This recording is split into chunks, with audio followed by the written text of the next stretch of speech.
Hi friends, welcome back to my YouTube channel. ನೋಡಿ, ಬೆಳಿಗ್ಗೆನೆ ನನ್ನ ಫೋನ್ ಗತಿ ಹಿಂಗಾಗಿದೆ ಅಂತ. ಬೆಳಿಗ್ಗೆನೆ ಟೆಂಪಲ್ಗೆ ಹೋಗೋಣ ಅಂತ ಅಂದ್ಕೊಂಡು ರೆಡಿ ಆಗ್ತಾ ಇದ್ವಿ. ಅಷ್ಟರಲ್ಲಿ ನನ್ನ ಫೋನ್ ಡಿಸ್ಪ್ಲೇನೇ ಹೊರ್ಟೋಯ್ತು. ಏನೇ ಮಾಡಿದ್ರು ಆನ್ ಆಗ್ತಿರ್ಲಿಲ್ಲ. ನಾನು ತುಂಬ ಟ್ರೈ ಮಾಡಿದೆ, ಅದು ಆನ್ ಆಗಲೇ ಇಲ್ಲ. ಚೆನ್ನಾಗೇ ಇತ್ತು, ಇದ್ದಕ್ಕಿದ್ದಂಗೆ ಹೀಗಾಯಿತು. ನಾನು ಸ್ವಿಚ್ ಆಫ್ ಮಾಡೋಕ್ಕೆಲ್ಲ ಟ್ರೈ ಮಾಡಿದೆ, ಚಾರ್ಜ್ ಹಾಕೆಲ್ಲ ನೋಡಿದೆ, ಏನು ಮಾಡಿದ್ರೂ ಆಗಲಿಲ್ಲ. ಎಲ್ಲರೂ ಹೋಗ್ಬೇಕು ಅಂತ ಅಂದ್ಕೊಂಡಾಗ ಈ ಥರ ಆಗಿಬಿಟ್ರೆ ಬೇಜಾರಾಗ್ಬಿಡುತ್ತೆ, ಹೋಗೋಕ್ಕೆ ಮನ್ಸು ಬರೋಲ್ಲ. ಹಾಗಂತ ಏನು ಹೋಗ್ದಂತ ಇರಲಿಲ್ಲ, ಹೋದ್ವಿ. ಬಟ್ ಫೋನ್ ಈ ಥರ ಆಯ್ತಲ್ಲ ಅಂತ ನಮಗೂ ಬೇಜಾರಾಯಿತು. ನಾನು, ಅಮ್ಮ, ಪಾಪು ಎಲ್ಲ ಬೆಳಿಗ್ಗೆನೇ ಎದ್ದು ಕಪ್ಪಡಿ ದೇವಸ್ಥಾನಕ್ಕೆ ಹೋಗೋಣ ಅಂದ್ಬಿಟ್ಟು ರೆಡಿಯಾಗಿ ಹೊರಟ್ವಿ. ನಾವು ಕಪ್ಪಡಿಗೆ ಬಸ್ಸಲ್ಲಿ ಹೋಗೋಣ ಅಂದ್ಬಿಟ್ಟು ಬಸ್ಸಲ್ಲಿ ಹೋದ್ವಿ. ಪಾಪು ಇದ್ಲಲ್ವ, ಅಷ್ಟು ದೂರ ಗಾಡಿಯಲ್ಲಿ ಹೋಗೋಕ್ಕಾಗಲ್ಲ, ಸುಮ್ಮನೆ ಬಿಸಿಲು ರಿಸ್ಕ್ ಆಗುತ್ತೆ ಅಂದ್ಬಿಟ್ಟು ಬಸ್ಸಲ್ಲೇ ಹೊರಟ್ವಿ. ಅವ್ಳಿಗೂ ಬಸ್ಸಲ್ಲಿ ಓಡಾಡಿದ್ರೆ ಅಭ್ಯಾಸ ಆಗುತ್ತಲ್ವ. ಜನ ಎಲ್ಲರನ್ನೂ ನೋಡಿದ್ರೆ ಸುಮ್ಮನೆ ಅಳೋದು ಗಿಳೋದು ಅದೆಲ್ಲ ಮಾಡ್ತಾಳಲ್ಲ, ಎಲ್ಲ ನೋಡಿದ್ರೇ ಅಲ್ವ ಅಭ್ಯಾಸ ಆಗೋದು ಅಂದ್ಬಿಟ್ಟು ಅಮ್ಮ ನಾನು ಎಲ್ಲ ಹೊರಟ್ವಿ ರೆಡಿ ಆಗಿಬಿಟ್ಟು. ಅವಳು ಬಸ್ಸಲ್ಲಿ ತುಂಬಾ ಎಂಜಾಯ್ ಮಾಡ್ತಾಯಿದ್ಲು. ನೋಡಿ, ಅಲ್ಲಿ ಯಾವುದೋ ಪಾಪುನ ಮಾತಾಡಿಸ್ಕೊಂಡು, ಆ ಪಾಪುನ ಇವಳನ್ನ ಮಾತಾಡಿಸ್ತಾಯಿತ್ತು. ಆ ಪಾಪುಗೆಲ್ಲ ಎದುರಿಸ್ಕೊಂಡು ಮಾತಾಡಿಸ್ಕೊಂಡು ಬಸ್ಸಲ್ಲಿ ನಿದ್ದೆನೇ ಮಾಡ್ತಿರ್ಲಿಲ್ಲ, ಮಾತಾಡಿಸ್ಕೊಂಡು ಹಾಗೆ ಇದ್ಲು. ನನ್ನ ಮಗಳಿಗಂತೂ ಎಲ್ಲಾದರೂ ಹೋಗೋದು ಬರೋದು ಅಂದರೆ ಎಷ್ಟು ಖುಷಿ ಅಂದರೆ, ನಮಗಿಂತ ಜಲ್ದಿ ಅವಳೇ ರೆಡಿಯಾಗಿ ನಿಂತಿರ್ತಾಳೆ.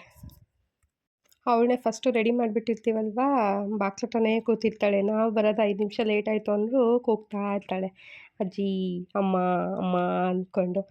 ಅಲ್ಲಿ ಬಸ್ಸಲ್ಲಿ ನೋಡಿ ಪಾಪು ಜೊತೆ ಹೆಂಗೆ ಆಟ ಆಡ್ತಾ ಇದ್ದಾಳೆ. ಆ ಹುಡುಗಿನೂ ಅಷ್ಟೇ, ಹತ್ರ ಬರ್ತಿರ್ಲಿಲ್ಲ, ಅಲ್ಲೇ ನಿಂತ್ಕೊಂಡು ಮಾತಾಡಿಸ್ತಾಯಿತ್ತು ಆ ಹುಡುಗಿನೂ.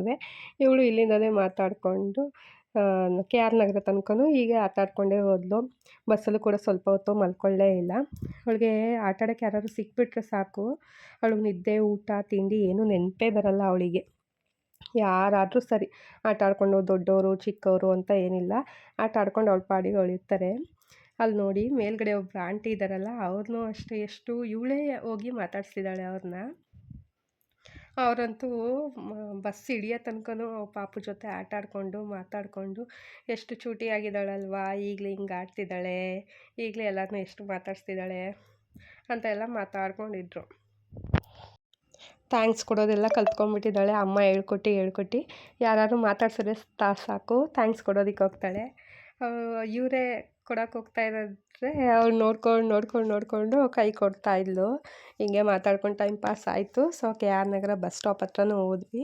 ಡೈರೆಕ್ಟು ಮೈಸೂರಿಂದನೇ ಕೆ ಆರ್ ನಗರ ಬಸ್ ಸ್ಟಾಪಿಗೆ, ಕಪ್ಪಡಿ ದೇವಸ್ಥಾನಕ್ಕೇ ಡೈರೆಕ್ಟ್ ಬಸ್ ಇದೆ ಮೈಸೂರಿಂದನೇ. ಇನ್ ಕೇಸ್ ಡೈರೆಕ್ಟ್ ಬಸ್ ಸಿಗಲಿಲ್ಲ ಅಂದರೆ ಅದು ಟೈಮಿಂಗ್ಸ್ ಅಂತೆ, ನಾವು ವಿಚಾರಿಸಿದ್ವಿ. ಇನ್ ಕೇಸ್ ಡೈರೆಕ್ಟ್ ಸಿಗಲಿಲ್ಲ ಅಂದರೆ ಕೆ ಆರ್ ನಗರ ಹೋಗಿ ಅಲ್ಲಿಂದ ಬಸ್ ಫೆಸಿಲಿಟೀಸ್ ತುಂಬ ಇದೆ. ಬಸ್ಸು ಇಲ್ಲ ಅಂದರೆ ಆಟೋಗಳನ್ನು ಸಿಗುತ್ತೆ. ನಾವು ಬಸ್ಸಿಗೆ ವೆಯ್ಟ್ ಮಾಡಲಿಲ್ಲ, ಅಂದರೆ ನಾವು ಹೋಗಿದ್ದು ಟೈಮ್ ಆಗೋಗಿತ್ತು. ಹಾಗಾಗಿ ಬಸ್ಗೇನು ವೆಯ್ಟ್ ಮಾಡೋದು, ಆಟೋಗಳಿದೆಯಲ್ಲ ಆಟೋದಲ್ಲೇ ಹೋಗೋಣ ಅಂದ್ಬಿಟ್ಟು ಆಟೋದಲ್ಲೇ ಬಂದ್ವಿ. ಅವಳು ಹಿಂದೆ ಸೀಟ್ ಆಟೋ ಸಿಗುತ್ತಲ್ಲ ಆ ಆಟೋ ಹಿಂದೆ ಕೂತಿದ್ವಿ. ಪಾಪು ಹೊರಗಡೆ ಎಲ್ಲ ನೋಡ್ಕೊಂಡು ಎಂಜಾಯ್ ಮಾಡ್ತಾಯಿದ್ಲು. ಅಲ್ಲಿ ನೇಚರ್ ಚೆನ್ನಾಗಿದೆ ನೋಡೋದಕ್ಕೂ, ಸುತ್ತ ಹೊಲ ಗದ್ದೆ ಅಲ್ವಾ, ಚೆನ್ನಾಗಿರುತ್ತೆ ನೋಡ್ಕೊಂಡು ಹೋಗೋದಕ್ಕೆ. ಸೊ ಹಿಂಗೆ ಆಟೋದಲ್ಲೇ ಹೋದ್ವಿ, ರೀಚ್ ಆದ್ವಿ ಕಪ್ಪಡಿ ಹತ್ರ, ಟೆಂಪಲ್ ಹತ್ರ. ನೋಡಿ ಎಷ್ಟು ತುಂಬ ಕ್ರೌಡ್ ಏನಿಲ್ಲ, ಎಷ್ಟು ಖಾಲಿ ಇದೆ. ಮೊದಲಾದರೆ ವರ್ಷಕ್ಕೆ ಒಂದೇ ಸಲ ಯುಗಾದಿ ಹಬ್ಬ ಟೈಮಲ್ಲಿ ಮಾತ್ರ ಕಪ್ಪಡಿ ದೇವಸ್ಥಾನ ಓಪನ್ ಇರ್ತಾ ಇದ್ದದ್ದು. ಆವಾಗ ಫುಲ್ ಜಾತ್ರೆ ಥರ ಜನಗಳು, ಎಷ್ಟು ಅಂದರೆ ಹೋಗೋದಕ್ಕೆ ಆಗ್ತಿರ್ಲಿಲ್ಲ, ಕಾಲಿಡೋಕ್ಕೆ ಆಗ್ತಿರ್ಲಿಲ್ಲ, ಅಷ್ಟು ಕ್ರೌಡ್ ಇರ್ತಾಯಿತ್ತು. ಬಟ್ ಇವಾಗ ಅಂತಂದರೆ ವರ್ಷ ಪೂರ್ತಿನೂ ಓಪನ್ ಇರುತ್ತಲ್ಲ, ಹಾಗಾಗಿ ತುಂಬ ರಶ್ ಏನಿರಲ್ಲ, ಆರಾಮಾಗಿ ಹೋಗಿ ಬರಬಹುದು. ಸೊ ನಾವು ಹೋಗೋ ಅಷ್ಟರೊಳಗಡೆ ಗುರುಗಳು ಬಂದು ಕುತ್ಕೊತಾರಲ್ಲ ಗದ್ದುಗೆ ಮೇಲೆ, ಸೊ ಅವ್ರು ಬಂದು ಕುತ್ಕೊಂಡು ಹೊರ್ಟೋಗಿದ್ರು. 12 ಗಂಟೆ ಒಳಗಡೆ ಹೋಗಬೇಕಿತ್ತು, ಬಟ್ ನಾವು ಹೋಗೋಷ್ಟ್ರೊಳಗಡೆ 1 ಗಂಟೆ ಆಗೋಗಿತ್ತು. ಸೊ ಅವ್ರು ಬಂದು ಹೊರ್ಟೋಗಿದ್ರು.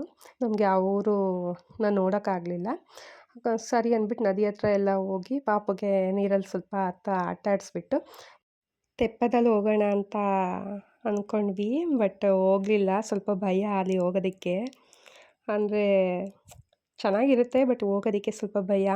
ಇಲ್ಲಿ ನದಿ ಹೆಂಗೆ ಅಂದರೆ ಸೌಂಡ್ ಇರಲ್ಲ, ಬೇರೆ ನದಿಗಳ ಥರ ನೀರ್ದು ಸೌಂಡ್ ಬರಲ್ಲ, ಫುಲ್ಲು ಸೈಲೆಂಟಾಗಿ ನೀರು ಹರಿಯೋದು. ಅದು ಏನೋ ದೇವ್ರದ್ದು ಶಾಪ ಅಂತೆ. ಸೊ ಚೆನ್ನಾಗಿರುತ್ತೆ, ಒಂದು ಸ್ವಲ್ಪನೂ ಸೌಂಡ್ ಇರಲ್ಲ. ಹೀಗೆ ನದಿ ಹತ್ರ ಎಲ್ಲ ಆಟ ಆಡಿಕೊಂಡು ಪಾಪುಗೂ ಆಟ ಆಡಿಸ್ಬಿಟ್ಟು ದೇವ್ರ ದರ್ಶನ ಮಾಡೋಣ ಅಂತ ಎಂಟ್ರೆನ್ಸ್ ಹತ್ರ ಬಂದು ಅಮ್ಮ ಹರಕೆ ಮಾಡ್ಕೊಂಡಿದ್ರು. ಸೊ ಕರ್ಪೂರ ಎಲ್ಲ ಹಚ್ಚಿ ನಮಸ್ಕಾರ ಮಾಡಿಕೊಂಡು ಅಲ್ಲಿ ಟೆಂಪಲ್ ಹತ್ರ ಹೋದ್ವಿ. ದೇವಸ್ಥಾನ ಹತ್ರ ಹೋಗಿ ದೇವ್ರ ದರ್ಶನ ಎಲ್ಲ ತುಂಬಾ ಚೆನ್ನಾಗಾಯಿತು. ಖಾಲಿ ಇರೋದ್ರಿಂದ ಏನು ಕ್ಯೂ ಇರಲಿಲ್ಲ, ರಶ್ ಇರಲಿಲ್ಲ. ಎಲ್ಲ ದೇವ್ರ ದರ್ಶನ ಎಲ್ಲ ಚೆನ್ನಾಗಿ ಮಾಡಿಕೊಂಡು ಅಲ್ಲಿ ರಾಚಪ್ಪಾಜಿ ಗದ್ದುಗೆ ಇದೆಯಲ್ಲ, ಅಲ್ಲಂತೂ ಕೋತಿಗಳಿತ್ತು. ಪುಟ್ಟಿ ಪಾಪು ಕೋತಿಗಳ ಜೊತೆ ಎಲ್ಲ ಕೋತಿನ ಹಿಡ್ಕೊಳಕ್ಕೆ ಹೋಗ್ತಾಯಿದ್ಲು ಅವಳು. ಸೊ ಎಲ್ಲರೂ ಅಲ್ಲಿ ನಿಂತ್ಕೊಂಡು ಫೋಟೋ ಎಲ್ಲ ತೊಗೋತಾಯಿದ್ರು ಕೋತಿ ಜೊತೆ. ಅದನ್ನು ಪೋಸ್ ಕೊಡ್ತಾಯಿತ್ತು ಅಲ್ಲೇ ಕುತ್ಕೊಂಡು. ಬಟ್ ನಮಗೆ ಭಯ ಆಯಿತು, ಬಂದುಬಿಟ್ರೆ ಅಂತ, ಪಾಪು ಇತ್ತಲ್ಲ ಬಂದುಬಿಟ್ರೆ ಅಂತ ಸ್ವಲ್ಪ ಭಯ ಆಯಿತು. ಸೊ ನಾನು ಅಮ್ಮ ಪಾಪು ಎಲ್ಲ ಫೋಟೋ ತಗೊಂಡು ದೇವ್ರದ್ದು ಸ್ವಲ್ಪ ವೀಡಿಯೋಸ್ಗಳು ಫೋಟೋಗಳೆಲ್ಲ ಮಾಡಿಕೊಂಡು ನಾವು ಹೊರಡೋಣ ಅಂತ ಹೊರಟ್ವಿ. ಹೋಗ್ಬೇಕಾದ್ರೆ ಅಲ್ಲಿ ಪ್ರಸಾದ ಕೊಡ್ತಾರಲ್ಲ, ಇವಾಗ ಊಟನೂ ಇದೆ ಅಲ್ಲಿ ದೇವಸ್ಥಾನದಲ್ಲಿ, ಮೊದಲು ಇರಲಿಲ್ಲ. ಅಲ್ಲೇನು ಸಿಗ್ತಾ ಇರಲಿಲ್ಲ ಆವಾಗ. ಇವಾಗ ಮಾಮೂಲಿ ದೇವಸ್ಥಾನದ್ದೇ ಊಟ ಕೊಡ್ತಾರೆ, ಪ್ರಸಾದ ಕೊಡ್ತಾರೆ. ಸೊ ನಾವು ಹೋಗೋದಕ್ಕೂ ಅಲ್ಲಿ ಊಟದ್ದು ಓಪನ್ ಆಗೋದಕ್ಕೂ ಒಂದೇ ಆಯಿತು. ಸೊ ಪ್ರಸಾದ ತಿನ್ಕೊಂಡು ಹೋಗೋಣ ಅಂದ್ಬಿಟ್ಟು ಅಮ್ಮ ನಾನು ಎಲ್ಲ ಊಟ ಮಾಡಿಕೊಂಡು ರಿಟರ್ನ್ ಹೊರಟ್ವಿ. ಪಾಪುಗೆ ಆಟ ಸಾಮಾನು ತಗೊಂಡು. ನೋಡಿ ಬಸ್ಸಲ್ಲಿ ಹೆಂಗೆ ಬಿಸಿಲು ಬರ್ತಾಯಿದೆ ಅಂತ ಹೆಂಗೆ ಆಟ ಆಡ್ತಿದ್ದಾಳೆ. ಪಾಪುಗೆ ಆಟ ಸಾಮಾನು ತೊಗೊಂಡಲ್ಲ, ಅದೆಷ್ಟು ಕ್ಯೂಟಾಗಿದೆ ಗೊತ್ತಾ. ಗಿಳಿದು ಅದು ಸೌಂಡ್ ಮಾಡುತ್ತೆ, ರೆಕ್ಕೆ ಎಲ್ಲ ಬಡ್ಕೊಂಡು. ಇವಳ ಕೈ ಕೊಟ್ಟರೆ ಕಿತ್ತಾಕ್ಬಿಡ್ತಾಳೆ ಮನೆಗೆ ಹೋಗೋಷ್ಟರೊಳಗಡೆ ಅಂದ್ಬಿಟ್ಟು ನಾನೇ ಸಪ್ರೇಟ್ ಎತ್ತಿಟ್ಕೊಂಡಿದ್ದೆ. ಮನೆಗೆ ಹೋದ್ಮೇಲೆ ಕೊಡೋಣ ಅಂದ್ಬಿಟ್ಟು ಇಟ್ಕೊಂಡಿದ್ದೆ. ಬಸ್ಸಲ್ಲಿ ಅವಳಿಗೆ ಸ್ವಲ್ಪ ಬಿಸ್ಕೆಟು ಮತ್ತು ದೇವ್ರದ್ದು ಪ್ರಸಾದ ಲಾಡು ಎಲ್ಲ ಎತ್ತಿಟ್ಕೊಂಡಿದ್ವಲ್ಲ, ಅದನ್ನೆಲ್ಲ ತಿನ್ನಿಸ್ಕೊಂಡು ಸ್ವಲ್ಪ ದೂರ ಆಟ ಆಡ್ಕೊಂಡು ಹಿಂಗೆ ಇದ್ಲು. ಆಮೇಲೆ ಮಲ್ಕೊಂಬಿಟ್ಲು ಅವಳುನುವೆ. ನಮಗೂ ಟಯರ್ಡ್ ಆಗಿತ್ತಲ್ಲ, ನಮಗೂ ಸಂಜೆ ಆಯಿತು ನಾವು ರಿಟರ್ನ್ ಬರೋಷ್ಟರೊಳಗಡೆ ಒಂದು 5 ಗಂಟೆ ಆಗೋಗಿತ್ತು ಅಲ್ಲೇ. ಸೊ ನಮಗೂ ಸ್ವಲ್ಪ ಟಯರ್ಡ್ ಆಗಿತ್ತು, ಬಸ್ಸಲ್ಲಿ ಸ್ವಲ್ಪ ನಿದ್ದೆ ಮಾಡಿದ್ವಿ. ಆಮೇಲೆ ಮನೆಗೆ ಬಂದು ರೀಚ್ ಆದಮೇಲೆ ಅವಳು ಬಸ್ ಇಳಿದು ಮನೆಗೆ ಬರೋ ಅಷ್ಟರೊಳಗಡೆ ಎದ್ದೇ ಬಿಟ್ಲು ಅವಳು. ಜಾಸ್ತಿ ನಿದ್ದೆನೂ ಮಾಡಲ್ಲ, ಏನೂ ಇಲ್ಲ. ಸ್ವಲ್ಪ ಏನದು ಅವಳು ಮಲ್ಕೋಬೇಕಾದ್ರೆ ಏನು ಸೌಂಡ್ ಇರುತ್ತೆ, ಆ ಸೌಂಡ್ ಏನಾದ್ರು ಒಂಚೂರು ಕಮ್ಮಿ ಆಗೋಯ್ತು ಅಂದರೆ ಆವಾಗಲೇ ಎದ್ದು ಕೂತ್ಕೊಂಡ್ಬಿಡ್ತಾಳೆ. ಇನ್ನು ಮನೆಗೆ ಬಂದ್ವಿ. ಮನೆಗೆ ಬಂದಮೇಲೆ ಎಲ್ಲ ಪೂಜೆ ಸಾಮಾನೆಲ್ಲ ದೇವ್ರ ಮನೆಯಲ್ಲೇ ಇಟ್ಬಿಟ್ಟು ಅವಳಿಗೆ ತಗೊಂಬಂದಿದ್ವಲ್ಲ ಆಟ ಸಾಮಾನು, ಅದರಲ್ಲೇ ಆಟ ಆಡಿಸ್ತಾ ಇದ್ದೆ. ಎಷ್ಟು ಖುಷಿ ಪಡ್ತಾಯಿದ್ಲು ಅಂದರೆ ಅವಳಂತೂ ನಗ್ತಾಯಿದ್ಲು, ಅಷ್ಟು ನಗ್ತಾಯಿದ್ಲು ಅವಳಂತೂ ಅದನ್ನು ನೋಡಿಕೊಂಡು. ಅವಳಿಗಂತೂ ಆಟ ಆಡೋಕ್ಕೆ ಎಷ್ಟು ಆಟ ಸಾಮಾನು ಇದ್ದಾವೆ ಅಂದರೆ ಯಾವುದ್ರಲ್ಲೂ ಆಟ ಆಡಲ್ಲ. ಅವಳಿಗೆ ಅಡುಗೆ ಮನೆಯಲ್ಲಿ ಪಾತ್ರೆಗಳಿದ್ದಾವಲ್ಲ ಅದೇ ಬೇಕು ಅವಳಿಗೆ. ಅದನ್ನು ಬಿಟ್ಟು ಬೇರೆ ಏನೂ ತಗೊಳ್ಳಲ್ಲ. ನೋಡಿ ಇದೇ ಅದು ಗಿಳಿ, ಎಷ್ಟು ಖುಷಿ ಪಡ್ತಾಳೆ ಅವಳು ನೋಡಿಕೊಂಡು. ನಾನು ಆಟ ಆಡಿಸ್ತಾ ಇದ್ದೆ ಅವಳನ್ನು. ಅವಳು ಆ ಕಡೆಯಿಂದ ಹೋಗೋದು, ಈ ಕಡೆಯಿಂದ ಬರೋದು, ಅದನ್ನು ಹಿಡ್ಕೊಳ್ಳೋದು ಹಂಗೆ ಮಾಡ್ತಾಯಿದ್ಲು. ಬಟ್ ತುಂಬ ಎಂಜಾಯ್ ಮಾಡಿದ್ಲು ಅವಳಂತೂ ಇವತ್ತಿನ ದಿನ. ಅವಳು ಇನ್ನು ಮಲ್ಕೊಳ್ಳೋ 10 ಗಂಟೆ ತನಕನೂ ಅವಳು ಹಿಂಗೆ ಆಟ ಆಡ್ಕೊಂಡೇ ಇದ್ಲು ಅದ್ರ ಜೊತೆನೇ ಅಷ್ಟೇ. ಇನ್ನೊಂದು ದಿನ ಅದನ್ನು ಬಿಟ್ಟಲ್ಲ. ಅದು ಬೇಡ ಅವಳಿಗೆ ಹೊಸಾದಾಗಿ ಏನಾದರೂ ಬೇಕು.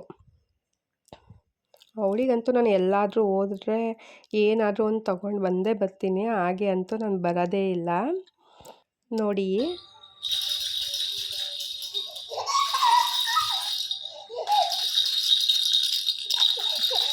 ಅವಳು ಎಷ್ಟು ಎಂಜಾಯ್ ಮಾಡ್ತಿದ್ದಾಳೆ ಅಂತ. ಸೊ ಈ ವಿಡಿಯೋನ ಇಲ್ಲಿಗೆ ಎಂಡ್ ಮಾಡ್ತಾಯಿದ್ದೀನಿ. ಈ ವಿಡಿಯೋ ಇಷ್ಟ ಆದರೆ ಸಬ್ಸ್ಕ್ರೈಬ್ ಮಾಡಿ, ಲೈಕ್ ಮಾಡಿ. Thank you.